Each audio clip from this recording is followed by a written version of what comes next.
Well, when you've got the shanks, Ben, you don't really want anyone else seeing them. Just what you want. From those who are closest to you, everyone telling you you look like crap. It's just warms the cockles of your heart, The doesn't it? experience was unbelievable. The golf was even better. Ben, I'm sorry you weren't there. Well, I'm not sorry at all. Yeah. She's done me yet again. I thought I had her covered there, and she's absolutely stitched me.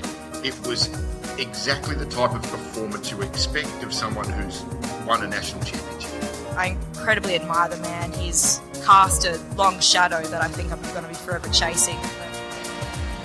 Well, hello everyone. Thank you for your company on yet another episode of Hooked on Sport. Golf has never been stronger in South Australia, and this is the podcast where the game in this state and beyond gets the attention it deserves. I'm Ben Hook. I'm alongside Sophie Hilditch, who delivers all of her expertise and insight, uncovering everything that makes golf in this state and beyond so special. Soph, g'day. How's your day been? Yeah, not too bad, Ben. Can't complain. I've just been working all day, but it's such a beautiful day outside. I actually wish I'd been hitting up the golf course. Yeah, surprised that you've relented to coming and have an online chat with me rather than being out there hitting a few, because it is a pretty spectacular day. Mind you, I don't think I could swing a golf club or anything right now, frankly. I will tell you very briefly, I have had my first ever personal training session today. Got a mate who moonlights in the personal training space, and he works not far from me, just down the road. So I thought, I'll go in and I'll have a session with him. And he said, yeah, just an introductory one, Hookie. It'd be pretty straightforward. I'll just get a bit of an idea of what your capabilities are. I walked out of there exhausted. It was cruel and unusual punishment what he put me through for about an hour and a quarter. I've been just sort of lying in the fetal position in the couch for the last hour and a half. I try to push myself off and my arms don't work anymore. So if I slump out of this chair at some point during our chat, Soph, you'll understand why. I'm feeling very, very flat right now. Yeah, the first one is always a false sense of security, Hookie. Yes. You whenever they say it's not going to be that hard, always prepare for yourself that it's going to be extra hard, and it's never easy. They just want to get you in the door, and then once you're in, you're in. Yeah, and the other thing I felt a little bit bad about as well was that he said come in at 10 o'clock on a Monday, and of course with my shift work schedule, that's not really too difficult, but I was in the same sort of training group in the room with a few, let's say, more senior citizens around Adelaide, Soph, including one who came in on a walking frame. So that was where he grouped me with, I suspect. I don't think that was an accident or a coincidence. So anyway, I've got to try and just increase my output each week to see if I can get myself out of the walking frame group and maybe into somewhere a little bit more athletic. Hey, Soph, a couple of serious notes because we have quite a bit of news. A little bit of it is personal news.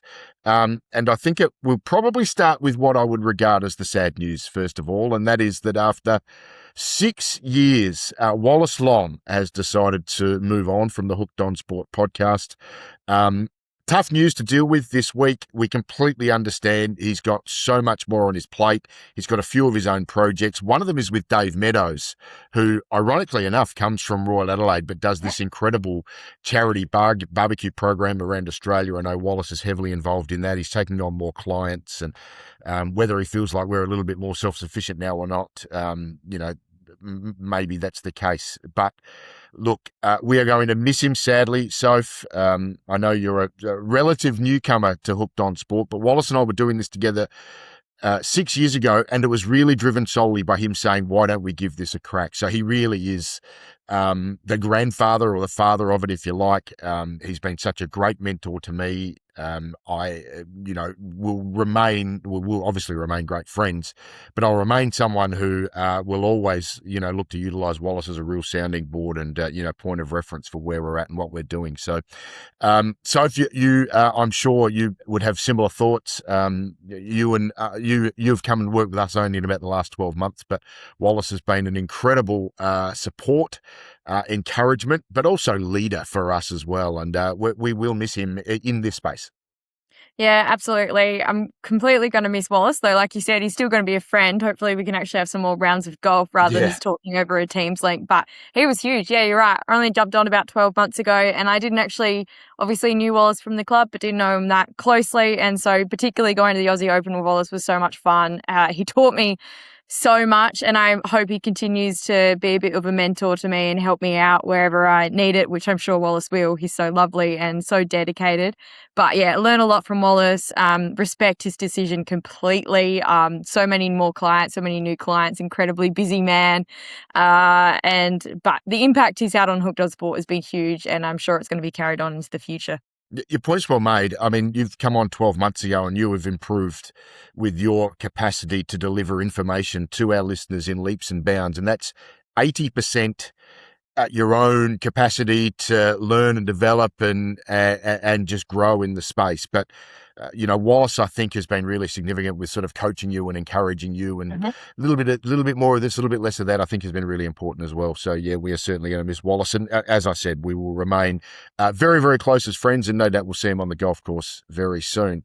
That being said, Soph, we do have some more news, which is tremendously exciting, and perhaps you can officially share with our listeners what we've got ahead of us for at least the next 3 or 4 months and maybe beyond. Oh, well, we're absolutely thrilled to welcome the Royal South Australian Yacht Squadron as the newest partner of Hooked on Sport. And now, before you say I don't own a yacht, trust me, I also don't own a yacht, and that's exactly the point. The squadron isn't just for the sailors. I know you've got your fire boat out the front, so I've seen you there a few times, Hookie, but my first time was pretty recent. It's one of Adelaide's greatest hidden waterfront venues with a spectacular deck overlooking the marina, a fantastic upstairs restaurant, Jimmy's bar for a relaxed drink, and plenty of space for the kids to run around. Whether that's a Friday lunch, dinner, a catch-up with friends, or your next function, you've got to do yourself a favour and discover the Royal South Australian Yacht Squadron. I enjoyed it immensely as my first visit, and I'm actually very excited for my next visit, not just because they've become a partner of Hooked on Sport, but just because the food was spectacular, Hookie. Yeah. So good. Yeah. So, I mean, I don't know that people would automatically think Royal South Australian Yacht Squadron, this is a place where the public can go, but it is open to the public. The gates are open all the time. Yes, it is a little bit out of the way, but I guarantee you, once you are there, it is 100% worth the trip. The food and beverage options are spectacular, but it's the views for me, Soph. And the other thing I'll say about it is that deck, even in winter, that deck undercover, and it's really beautifully designed so it's protected from the prevailing wind. So I think you can sit out there on a day like today. Just imagine what it would be like. It would be absolutely perfect. Little bit of sun, winds coming out of the southwest. You're completely protected from it. Have a little bit of music going in the background. The bar's not too far away. It is just a wonderful place that you would never even dream of attending, but it is a wonderful place. Take the family, whether it's a Friday lunch, Friday dinner, whatever it is, drink on a Sunday. It's just a superb place to be. Not one you would automatically think of, but one I recommend you give a go to. There is one little trick. Just remember, this is the one with the gates open on Victoria Road at Outer Harbour. There is one back down Lady Gowrie Drive where the gates are closed. They don't like letting in the public, as far as I can tell. Don't go there. Make sure you're heading to the Royal South Australian Yacht Squadron on Victoria Road at Outer Harbour. Once you're there, the views are spectacular. The food is perfect. It's so welcoming. It's so relaxing. It's just a beautiful spot to be. We encourage you to make a trip to the Royal South Australian Yacht Squadron. Big thank you to Hayley Hunt, golfing friend of yours in particular, Soph, and an acquaintance of mine, if you like, that she's really been, she's a listener, has been keen to support what we are doing. So she's a golfer like us. So yes, go in there and say that you listen to our podcast. You're a Hooked on Sport fan, and I'm sure that they will absolutely look after you. And in fact, I think by the end of the week, and we'll probably formally announce this next week, Soph, but I'm pretty sure that we're going to have a discount special. If you book online, they've got new caterers that start in just a couple of days. And so if you book online and put Hooked in your booking, you'll automatically receive 10% off your bill at the end of your meal. So more than one reason just to go, not because we're telling you, but because you're going to get a very, very good deal as well. Oh, and it's already so reasonable. 10% more is just incredible, Ben. Yeah, no, absolutely superb. So thank you to Hayley Hunt. Thank you to the Royal South Australian Yacht Squadron. We will be partnering with them right throughout the rest of the winter and spring season. Let's talk some golf, Soph. And your great mate, Becky Stutley, has taken out the Grange Varden yesterday. Yeah, incredible. She's actually dominating the South Australian Vardens at the moment, shooting 1 under. I reckon it was at Grange East. It was an incredible performance. It's also straight after a hole-in-one at the Metropolitan Golf Club in Victoria, which you'll Yes. probably hate me mentioning, but I know she's very thrilled. She's getting a bit of pushback from people saying she wasn't in the comp, but you know what? It's still a hole-in-one, and it's followed by an amazing win at the Grange Varden. Yeah, played superbly. I reckon I've got the rest of the winners in here, Soph. I can see that Alan Zinn might have taken out the junior boys. Ross Steedman's got a trophy there as well. And a very young lad who I can't recognise in the photos. Do you have any idea on who that might be? Let's have a look here. You're going to have to show me the photo. I've got Alan Zinn defeating Patrick Fisher on the first playoff hole to defeat the men's title. So I reckon that might be Patrick Fisher over in that shot, Ross Steedman there as well. But congratulations to our good mate, Becky Stutley, who we're very proud of. She heading back to college soon? Yeah, she's heading back at around halfway through August, similar time to when Reagan gets back and heads on out. And she's just changed colleges, actually. She used to be with the Jacks, but she's now with South Alabama. So she's off for a different start and a different journey, and I wish her all the best. So I'm always happy when Becky comes back. I love playing rounds of golf with her, and her game is improved so much over the past 2 years. It's actually incredible to watch her grow as a player. She's hitting the ball about 50 metres further. She used to hit the ball about 10 metres further than me. So now, unfortunately, it's 60, but it's incredible to see. Yeah, absolutely, Soph. There's a couple of other trophy winners from around South Australian golf over the weekend. Emily Giotis and Heath Riches, friends of the pod, had to give them a mention. They've combined to win the Kooyonga mixed foursomes. They did it in style too. They won it by 9 strokes as well. Sophie Lane Trenorden was part of the runner-up team. Her mum, a good friend of mine as well. So congratulations to Emily and Heath, both superstars of their pennant program. I've got a bit of a watch on Emily, Soph, and you will have seen her up closer than me, but she has got the length and the power as a great base of her game. I think she's just turned 21, so she's not like some of these young teenagers that we see that are really making the most of the game. But if she can just harness those other aspects of the game, approach play, putting, a little bit of chipping, and you would know this, I just can see her as potentially pushing for one of those SA Open team spots in maybe the next year or two, because I think she's still got she's a very mature young woman, and she's got a lot of game development still within her scope. Yeah, she's a delightful girl was like the first point of view. She's insane to play against because she's so friendly, always cheering you on as well as cheering on herself, obviously. But her length is unbelievable. You don't see many professional golfers hitting it as far as what Emily does. She's busy though. She's a med student, but what she's been able to do with her game over the past 2 years whilst doing med at exactly the same time. And I think she's got hopes at the moment with going into orthopedics, or at the moment that's what it is. You know, with med students, it can always change, but she's got her work cut out for her in med, but her game is just improving exponentially. So I wouldn't be surprised if she's someone that the SA selectors will be looking at next year. The Vines Golf Club of Ranella's Paul Gregory, good friend of ours, Soph. We've partnered with him in the Golf SA versus ADF match over the last couple of years. Well, he's headed up north with his partner, Amanda Heapy, and he's taken out the senior section of the Hahn Darwin Open. That was played at the Darwin Golf Club 54-hole event. He won it by 5 strokes, shot 235 over the 54 holes to win by 5. So to head up there, and of course he probably doesn't know that well, and clean out all of the locals, that's an outstanding performance. And yeah, Paul always gets grumpy when I mention him on the podcast. He always sort of suggests that I'm, sledging him or something like that. So yes, Paul, you are an old bugger. You are a crotchety old fella, but you're a darn good golfer, mate. Congratulations on your title up there at the Vines. Good fella, isn't he, Paul? No, great guy. Absolutely love Paul Gregory, and I love his partner, Amanda Heapy, as well. Great couple. A couple of holes in one that I just want to start getting on the agenda, Sophie, and we're going to encourage listeners to get in contact with us. My email address, hook_shots@yahoo.com.au. And if you've had a hole in one, let us know about it, because we're going to put people in the draw each week, because we could be sending you off to the Royal Yacht Squadron with a special prize. So I just wanted to sound out a couple this week. Jonathan Creasy had a hole in one on the 2nd at Tea Tree Gully. It's his 3rd career hole-in-one, Soph, but how about this? His 2nd in 4 months. I think he had one in April, and now he's had another one in July. That's just greedy, Crease. He's an interesting guy, played a bit of pennant for Tea Tree Gully, but his background in elite sport is unusual. He's a former AFL boundary umpire. He did over 300 games in the AFL, 4 grand finals. So, one of the elites of the elites.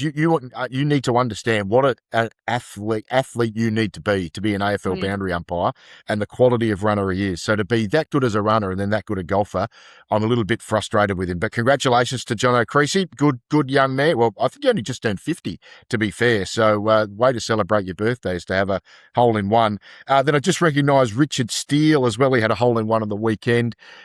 This is one of those, how would I say, bittersweet types of holes-in-ones, because he won the $463 jackpot up there at the Vines.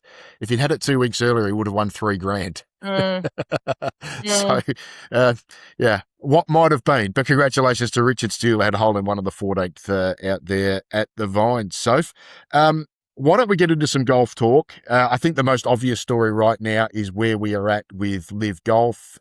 You get varying reports on that it is still powering on in some form next year, and other reports that say they could be shuttering the doors within the next couple of months. I don't think we're going to stick our neck out and say that we know definitively one or the other, but there has been a fresh set of challenges over the course of the past couple of weeks. So first of all, the Asian Tour has announced that it's going to link up with the PGA Tour, which means that you suspect it's going to drop its international series links with LIV Golf.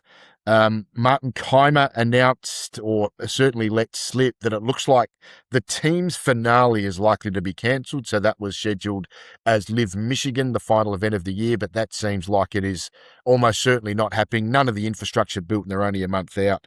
And then there was another report from from Flushing at Golf, I beg your pardon, who said that he's of the understanding that there are 7 guys, whether it goes ahead or not, are going to be leaving LIV Golf next year. They're talking about maybe a $10 million per event tour, but when you think, that's still good quality money for a golf tournament, right? In particular, if there's only 50 odd in the field. But when you consider that's about a third of the prize money that they're going to issue this year, that certainly is a big step back.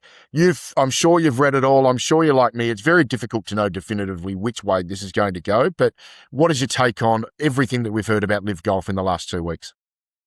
Well, like you said, and I preface it with this, you don't know what LIV's going to do. I don't think no one knows what LIV's going to do. At the moment, they still don't have an investor putting pen to paper at the moment, which is what I'm really concerned with. And they've only got a few more weeks to actually get that over the line for the LIV to be able to continue. So, I mean, the Asian Tour linking with the PGA, I think, is probably one of the biggest concerns for them. The PGA shortening their season as well, and players now wanting to come and play the national opens like the Aussie Open or the New Zealand Open. I mean, LIV is kind of losing that draw card that they had with being that main presence on the Asian Tour, or the Australasian Tour, I should say. And what I will be interested to see is, now that the Australian Open is linked with the PGA and we're expecting to have bigger names and bigger players over here, what do the Australians want to do? Do they want to go and see like the LIV players, where LIV was making so much money from Adelaide LIV? Or are you going to go and watch the Australian Open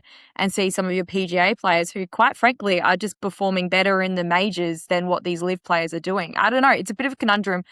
Personally, I don't see LIV lasting much longer. That's just me. But again, I'm just trying to work out what's going on, just like everyone else.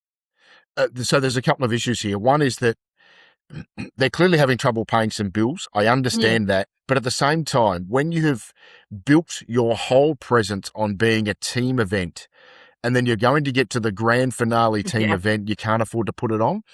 That is of massive concern to me. I think what will be interesting as well, Soph, what does happen if it does fold or people do want out? Cameron Smith and Lucas Herbert are the two that I think are really interesting to see where they end up. So Mark Leishman probably retires and starts to think about senior tour golf, and you would no problem with that. You would accept that that's probably where he's at his career. And Elvis Smiley, we know, is a current member of the DP World Tour, so he's going to retain that membership, you would imagine. But Lucas Herbert, as well as he's playing at the moment, doesn't really have any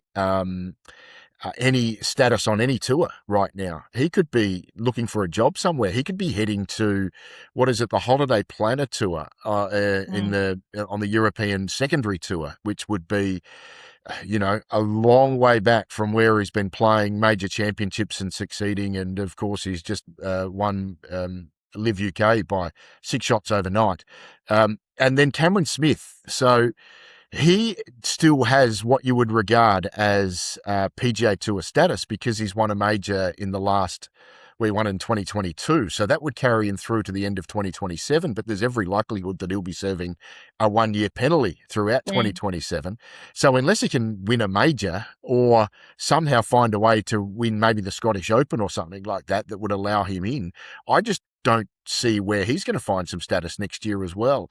The other one that's really interesting to me is Joaquin Niemann, one of the best players on LIV, and he also has no status in the US and no status in Europe. And you just wonder how these guys are going to find a job if they're not playing on LIV, and probably why I still think that maybe there's a possibility that, you know, a 10-week, 10-tournament, 100 million total prize money tour won't be a bad option for some people.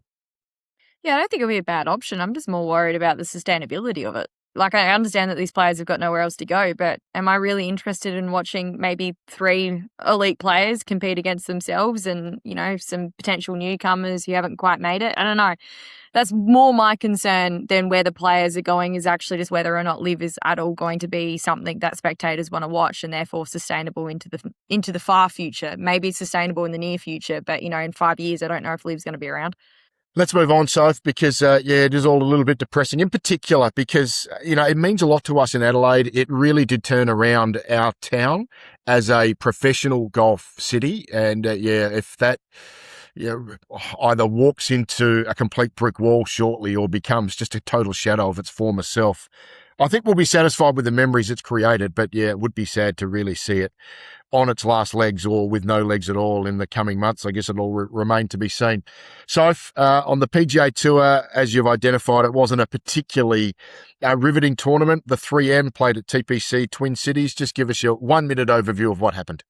Well, I'm not absolutely a fan of birdie fest golf, and this was definitely birdie fest golf. It's exactly what American golf is like. It's bomb and gouge and softer greens, so they're spinning back and they're getting all these easy birdies. But if there was going to be one that was going to tip me over the edge a little bit, it was this. It was watching that 21-year-old Jackson Koiven. Yep. He gave an unexpected win. He recently dropped out of college. This is his 3rd ever PGA event, first time in the final group on a Sunday, and he managed to fend off an absolutely hot Scotty Scheffler coming down that stretch. Jackson was 3 back coming into the final round. He shot a 5 under, completely blemish-free, and to his own credit, he's openly said he saw Scheffler on that scoreboard and he knew he was making a charge, and he actually just brought himself straight back to the basics, went for middle of the green, went for pars, and said if there's a birdie in there somewhere, that's great. And I just think that's composure far beyond a 21-year-old and far beyond someone who's just joined the PGA Tour. So it was exceptional to see. Everyone's already calling him a prodigy, so hopefully he can live up to those expectations. They're pretty tough expectations to live up to. But defending off Scotty Scheffler is absolutely incredible. Let me just take you through what happened very quickly on LIV. We've already referenced it, but Lucas Herbert has taken out the tournament after a wire-to-wire victory. He took it out by 6 shots. His final round was a 10 under 62. Talk about birdie fest. He finishes at 30 under, the lowest winning score in LIV Golf League history. Clearly, they don't listen to us, Soph, and our opinions on these flat tracks that they play them on. Set league records with 30 birdies and 32 combined birdies and eagles during the event. He won by 6 from Tyrrell Hatton, who shot just a lazy 9 under 63 to still finish 6 short. Bryson DeChambeau was in the mix, as was Abe Answer and Caleb Surratt. And the Ripper GC team won the competition at 52 under. Cam Smith showed something which was great, so they were 4 shots clear of John Rahm's team, Legion 13. And a little bit further again of Crushers GC, Bryson DeChambeau's team. So another big Aussie win for on LIV for the Rippers. I think that's their 3rd individual event win this year. We've seen one to Elvis Smiley and now 2 to Lucas Herbert. That's exactly right. Take us through what happened in the Women's Scottish Open, which wasn't without its share of controversy. Yeah, Jenny Shin was victorious at Dundonald Links, and there was bagpipes and champagne playing for her once she tapped in her final, which was a bogey putt on the last par 5. It was a 3-shot victory, which on paper, I reckon listeners are going to be thinking that sounds incredibly boring, but it was completely far from it. Through the first 3 holes, Jenny was 8 shots ahead of the pack. By the turn, she only had a 2-shot lead, and that was actually a miraculous only 2-shot lead. It looked like it was about to be reduced to 1, having to sink a very lengthy par putt. And she was anything but steady on that back 9. It was quite terrifying to watch. She kind of looked like anything could happen. I got to say, she took one of the fastest rulings I've ever seen on 16 when I was playing it live. And all I had to do was think of Bryson DeChambeau in the moment because she called over. She called over the rules official, and I think she was trying to claim she looked like she was on some tracks, I think. Yep. And it was literally the rules official just went, no free drop. And she just went, yep, okay, and then just hit the shot. And there was absolutely no complaint. It was done. I tried my best. Went to see if I could get a penalty drop, and I couldn't. And I went, not penalty drop, a free drop. Yep. I couldn't. That is what it is. Complete opposite to the Bryson DeChambeau antics, which I found quite hilarious and fascinating to watch. But this is Jenny Shin's first LPGA win from her previous LPGA win in over a decade. She's actually spoken about how she's had to battle these mental demons and actually had the yips in her golf swing where she couldn't bring herself to bring the club back. And I reckon there is a lot of listeners out there who've experienced those kind of yips or experienced the shanks, I hate to say it, or experienced something along those lines. And to still keep battling it out on the LPGA and not really making any headway, and then to finally have this win, I think it's incredible. Her biggest rival was actually Lim Kim, who was outstanding, had 4 consecutive birdies from the 9th hole, but then her putter went completely cold. It was like the complete opposite. Over the last 6 holes, could not sink a single thing, and it ended up being that Jenny Shin was victorious and an absolutely outstanding finish.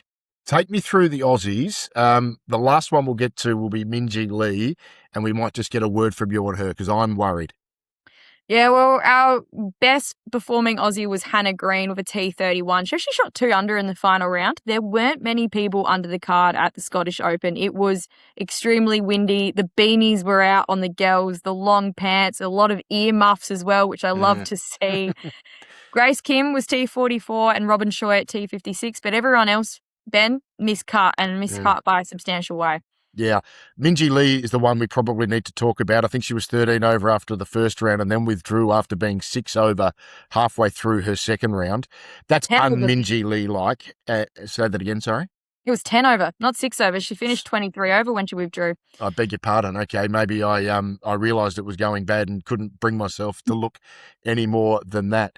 And maybe she's injured, but clearly she is well out of form at the moment.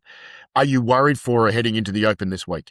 Oh, I'm completely worried for her. I mean, 2025 has been a shocker for her. It's 3 missed cuts, 2 withdrawals, and I think it's only 2 top 5 finishes in 10 starts. So it's definitely not the 2026 that she wanted. I think I said 2025 before, but we're in 2026, trying to forget that we're in 2026 at the moment. But I am worried for her. I mean, the Scottish Open, there were a lot of great players that missed the cut. I mean, I had to watch Charlie Hull have a 15-foot birdie putt and then make a 9 on one of the par 5s. So it wasn't an easy course to be playing. You had to be accurate. You had to be patient. You had to be particularly careful with a lot of your downhill putts. But Minjee is just not having the season that we wanted to see. And I'm worried that this withdrawal from an illness, which hasn't been released what that is, it could be an injury or it could be a stomach bug for all we know. I think it might be something a little bit more sinister than that. Yeah, sick of the game at the moment, maybe. It's sort of hard to believe that she has just fallen off so significantly like she has, and we hope she can recover quickly. Take us through what happened at the Canadian Amateur, where our own Reagan Denton was in action as a winner the week before. We really just spoke to Reagan last week, which is absolutely great to hear her voice again. I haven't heard from her in a while, so I was really excited to speak to her about how well she's been going in the US, and it's another outstanding performance. It was a T31. She had a bit of a rocky start with, a round that I'd be quite happy with, but she wouldn't be happy with. But in a final round 3 under, which is exceptional to see, seeing as she's coming into the USAM, and that's exactly where she wanted to see is her game going back up into that trend. I can't imagine what it's like to have a win and then have to roll straight back into your next event, and I'm sure you're still coming down from that high. So I think that's exactly what we saw coming from Reagan. But we had a lot of Australians perform at the Canadian Amateur, which is also exceptional to see. Jazzy Roberts and Ellis Gaze were both T9, but we had 11 people competing and 9 of them made the cut. And I think There's something about the women's golf in Australia at the moment. We're just going gun blazing. And I know we've had some LPGA players not performing like the Hannah Greens like we would like to see, with the exception of last week for Hannah Green. But I don't know. I just feel like women's golf in Australia is in exceptional hands at the moment. Yeah, absolutely right, Soph. And of course, they'll all have a couple of days off heading towards this weekend. And then early next week, they get into the US Amateur, which is a real slogfest because it'll be 2 qualifying rounds and then what I think it might be 64 match play places. So it is a real marathon. So we look forward to following how Reagan performs in that, as well as the other Australians, of course, Jazzy Roberts and Ellis Gaysbrook, as you identified. We expect to have right up there as well. In the meantime, though, it will be the AIG British Women's Open. Massive tournament at a wonderful golf course. Just give us your early thoughts there. Well, it's the 50th anniversary for the AIG Open, so it's an absolute big open. It will be one of my favourite weeks of the year when it comes to golf. It's going to Royal Lytham in St Anne's, which is just an exceptional venue. It's hosted a lot of men's open. It's hosted 2 Ryder Cups. It's held the Women's Open 6 times, and the last time being in 2018 when Georgia Hull got the win, which I know a lot of the English were exceptionally happy about. Georgia Hull's just coming off having her first child, so she'll be there and she'll be there performing, but I don't know how well that will be. She's openly spoken about this week how difficult it is to come back from the game having a baby and how your hormones are changing, how your body is changing, and it's completely changing the whole time and you never really know what you're about to get. But I'm so excited to see this event here. It's exactly what I like to see from Links Golf. It's known for its clever bunkering. It has 174 pot bunkers. 174? 174. The first hole was actually a par 3, which is surrounded by 7 bunkers, and I think it's an excellent start to the course. You see exactly what you're about to hit. But what I'm looking forward to is, unlike when we were at Birkdale for the men, where the rough was burnt out, we didn't get the wind, the conditions were quite benign, and they could hit driver when they wanted to, we're actually going to see the girls playing this course as it was designed to be played, because all those pot bunkers are in play. And if you go back and look at some of the opens that were hosted by the men back in the day, as well as the women, those bunkers are a massive punishment and come into play. So it will dictate tee shots. It will dictate people not wanting to go for pins. And I think we're going to have just an incredible AIG Open for the women. Just before I let you get off the rest of the AIG Women's Open, who do you think is going to be the best performed Aussie? Look, I can't ignore Hannah Green's performance, having a 2-under in that final round, where I think there was only a handful of people that got under the card. She's hard to say that she won't be performing at the AIG Women's Open. I think Links Golf in the Open is really suited to Australians. It's very similar to what we experience on the Melbourne Sandbelt. You'll be dealing with coastal winds. You'll be dealing with winds coming from all sorts of different directions, often changing mid-round and having to change your tactic a little bit. But I'm going to have to go Karis Davidson. I know she missed the cut at the Scottish Open, but it's really hard not to not go past her now. She's been performing at every single major. There's something in the air when Karis David is stepping onto the major tournaments, because she is just performing exceptionally under the pressure, I should say. You want to lean towards our bigger names, but I think it's time, Ben, where we got to start looking at some of these Aussies that are just starting to peep up on the LPGA, because they're coming to play, and Karis Davidson is definitely one of those players. Who do you think is going to be lifting the trophy? If you had one selection, who's going to be lifting the trophy on Sunday afternoon, Monday morning our time? One selection is so hard. There's so many players. I mean, I was looking at Yamashita, who's going to be the defending champ, and she played exceptional. She's having a good track at the majors. She was T4 at the Evian. But, I mean, it's pretty hard to be a back-to-back AIG Open winner. I think the last person was Yanni Zheng, and that was back in 2011. So I don't want to put my money on her. Charlie Hull, I really wanted to get over the line. I think all the English want to get her over the line, particularly because this is going to be played in England. But I'm going to go another Englishwoman. I'm going Lottie Woad. I think she's such a good player. Another one who's been completely consistent. She's an absolute contender. I'm going to hedge my bets with Lottie Woad. I think this really suits her. She's a really patient player. She really takes her time, but she's an absolute ball striker, and she's got so much creativity. It's unbelievable. Watching her as an amateur and be world number 1 amateur and winning Arnois, I love watching her game, and I love seeing the type of shots that she has around the greens.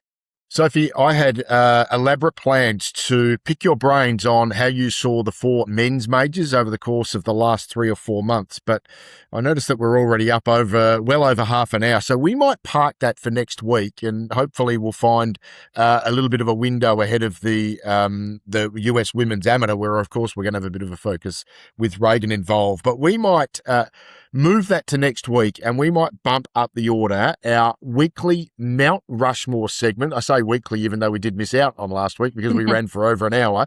So we are determined to try and keep things to some sort of orderly time.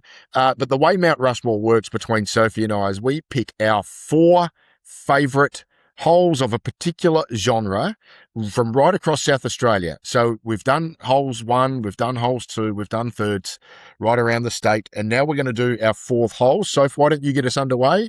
If you could pick 4 holes that would go on Mount Rushmore for South Australia, what would they be? I feel like listeners are going to start complaining to me about now, but I'm just going to, You're going to Royal Adelaide, aren't you? I'm going to Royal Adelaide. And if anyone doesn't know, I'm a member at Royal Adelaide, and I'm openly okay with being completely biased. We have people who don't listen who know you're a member at Royal Adelaide. I haven't chosen all Royal Adelaide. Just so everyone is clear, I'm pretty sure my second was at Kionga. But look, yes, I'm completely biased. I'm going to 4th hole at Royal Adelaide. I've played it off absolutely every single tee at Royal Adelaide. I played it off the oranges, the greens, the reds, the whites, and the blues, and every single one of those tee shots is with its own challenges. For people who haven't played it, it's a dogleg par 4. Off the reds, I reckon it's about 330 metres, but off the blues, I'm thinking it's more like 380. It's a fair whack over an absolute crater, which I have played foursomes with your partner when she was heavily pregnant. Molly was about to come out 5 days later. Correct. And we had to absolutely in match play because she couldn't get the height off the tee. I had to tell you when you were on her bag that this is part of the plan. We know we won't get over the crater, and we just walk to the next hole, and we just, you call it a loss and it's fine. It's too early. We'll concede this one. Yeah. If she gets it over the crater, it's a bonus. And if not, that was always the plan. We'll just head to the 5th. But for those biggest hitters on this par 4 at Royal Adelaide, I think it's so cool because it's rough and just absolute crap out onto your left. You do not want to hook or draw the ball there, even though the hole is playing for a baby draw. But if you block it and you go straight, you're straight into some fairway or greenside bunkers, I should say, on the second hole, and you're completely blocked out of play. The green is really clever. There's a small ridge in the middle of it, making it quite hard, but also giving you lots of different pin placements. It calls for run-on shots. It calls for lopped-on shots. It's an exceptional hole, so it is making my 4 fourth holes. I'm then going to Flagstaff, though. It's a par 5. It's quite tricky. There's a creek on the left, which is exceptionally in play because the whole fairway slopes right to left. Yep. And off the tee, it actually looks like a baby dog leg, even though it's pretty straight. So it's so tricky because it wants you to hit a draw, even though actually almost like cutting one into that slope is almost the play off the tee. And then the green's quite tricky. There's lots of little hidden slopes within that. Again, I always want to play some sort of running thing coming right to left as my second shot, trying to reach that one in 2. And often I'm ending in the creek. So a great 4th hole. I'm then going pretty close. I'm going to the Vines. You are, I also love this hole. So cool. You've got OB of the driving range out on the left, and I can hear people warming up. And then you have this big tree. It's another dogleg left, which you see off the tee, and you think that's where you should be aiming, but you definitely shouldn't. You should be aiming almost straight over the left-hand side to give yourself a shorter club into a 2-tiered green. And I tell you what, Ben, if you leave your putt above that hole, it's a 4-putt. Yep. It's a 4-putt. It's not a 3-putt. It's a 4-putt. You're almost off the green. It's so tricky and so hard. But then if you've got a flag up the top tier and you think, I don't want to go long, you then have just a monstrous putt over this absolute ridge, and it's just so clever. My next hole, Mount Osmond, and it's a par 3 over the water. I'm an absolutely big fan. I find this green completely tricky. It looks really simple off the tee, but there's all these just like subtle breaks on that green, which is what I think is exceptional about it. It's not an easy putting green, and it's not an easy shot, particularly when you're only four holes in and you're not completely warmed up and not feeling completely comfortable. Love those, Soph. And very deep green Mount Osmond. So they've got so many pin placements there as well. And it can play short. It can be a really short iron, or it can be off when the pin's right at the back. It can be, well, certainly 4-iron for me anyway. Mhm. The one that's interesting, Flagstaff Hill 4th, and we might relive this one day. I organised for David Cherry and Antonia Madaka, who have both got a wonderful history at Augusta National.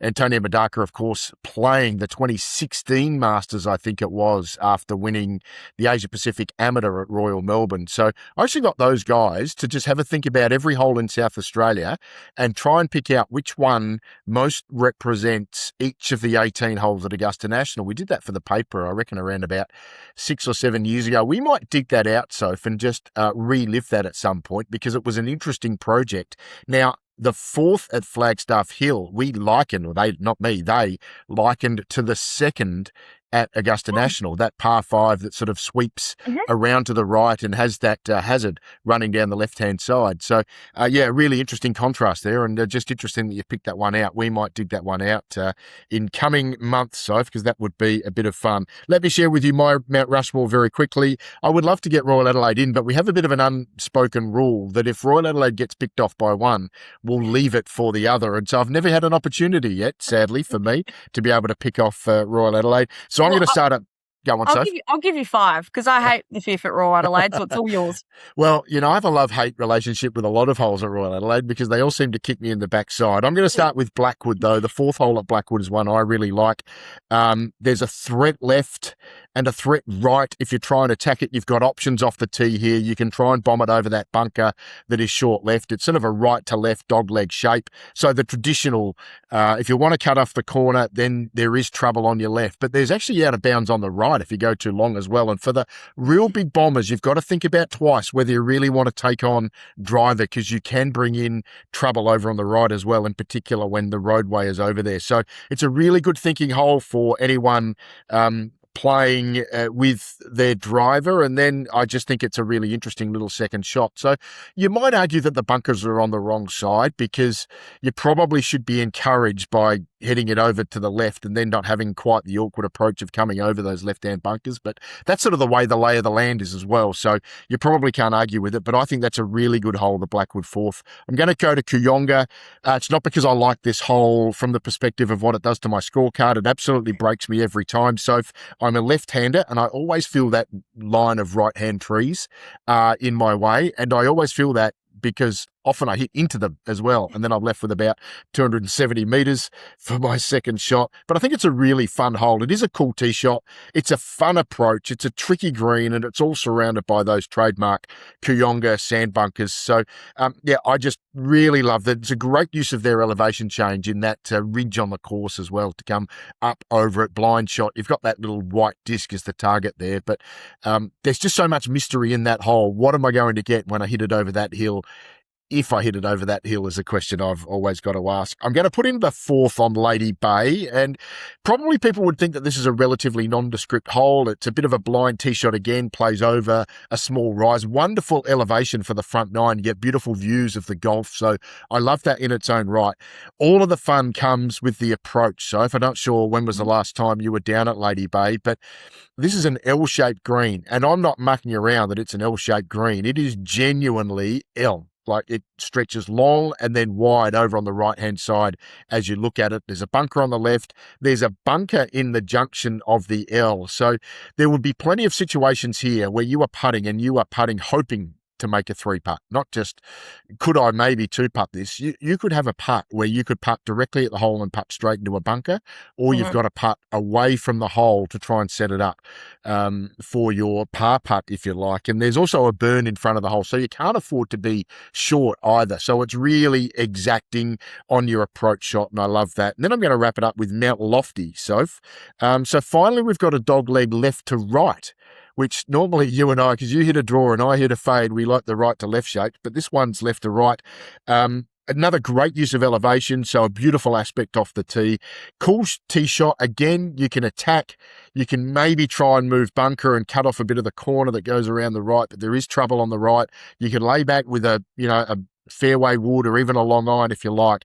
And then again, the approach is just wonderful. You've got a creek short, but if you go long, you've got a really, really tough up and down to a sloping green. So it's a real feature hole of their course at Mount Lofty. So I'm going to put in the fourth there. So that's your best fourths and my best fourths. Soph, you know where our show finishes. It finishes with Who Am I? You ready for another crack? Oh, yeah, let's go. All right, Soph, here we go. So again, the aim of this game, and you can play along with us at home, I am going to act out as a whole of South Australian golf, and Sophie is going to try and guess with my clues which hole I actually am. And you can see if you can try and get this before Sophie does. So here we go, Soph. Who am I? I am a par 4 playing just 350 metres from the blue tees and 302 metres from the red tees. I'm one of the shortest par 4s on the course. Despite my lack of length, I play really tough. Okay. I'm index 4 for the men, and I reckon I'm index 8 or 9 for the women. It's one of those two. I couldn't quite work it out with the limited time I had to do my research. Yeah, only the whole week that you've had to do the research. Only the whole week, yeah. Yeah. You know, I had to think about what questions I was going to ask you as you did all the research on professional golf as well.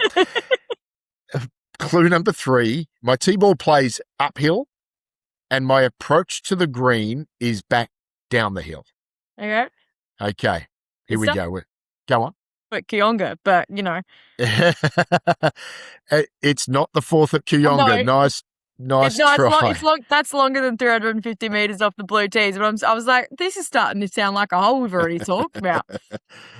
Here we go. There is a bunker to clear about 100 metres from the blue tees, and there is a big cavernous fairway bunker over at about the landing area on the left. And while we're on the bunkers, there are 2 greenside bunkers. One's front left and one is centre right. Okay. Still pondering over there. I can see you on the screen looking towards the ceiling. I think you're going to start to hone in on it now. Well, I'm still pondering. But, you know, this is so hard. We're talking about all 18 holes of any golf course within South Australia, just so we're clear. No, don't worry. I didn't want to make it easy for you, Soph. We're going to have a bit of fun with this. Now, sandy waste is a real feature here. Okay. It's on the right of the fairway. It's on the left of the fairway. And a large section cuts across the fairway. And here's another clue. I reckon this might be the kicker. Smart golfers check my pin location from an earlier tee block. Ooh. Well, I'm thinking, is it in Grange East? Or am I on the wrong track? You're on the wrong course. I'm on the wrong course. Okay. My green, here's another clue. My green is one of the most photographed in South Australian golf. So I'm just going to go back through. Par 4, 350 for the men, 302 for the women. Uphill over a bunker that you've got to clear about 100 metres out. Big bunker on the left, sandy waste both sides. Big sandy waste area from about 100 metres out to about 40 metres out of the front of the green. You check my pin location from an earlier tee block. My green is one of the most photographed in South Australian golf. It's the 11th at Royal Adelaide? It's the 11th at Royal Adelaide, Sophie. Well done. You know what I do have here? I might just drop it in post-production, but I've got a little, round of applause clap. So I might find that for you. Yes. So the other clues I had, my green and surrounds sit in a natural amphitheatre, and the best views of my green are from the 8th tee and nearby pavilion. So well done. Well, you haven't had a miss yet. I haven't had a miss, but I was just wondering where is the sandy? Did you say there's sandy waste on the left? Yeah, there's sandy waste left of the left bunker. Oh, don't worry, I know because I've hit it in there all the time. I was just trying to think. I was like, is there sandy? Because 11th came to me at sandy waste comment, and then I was like, I've never been in the sandy waste on the left.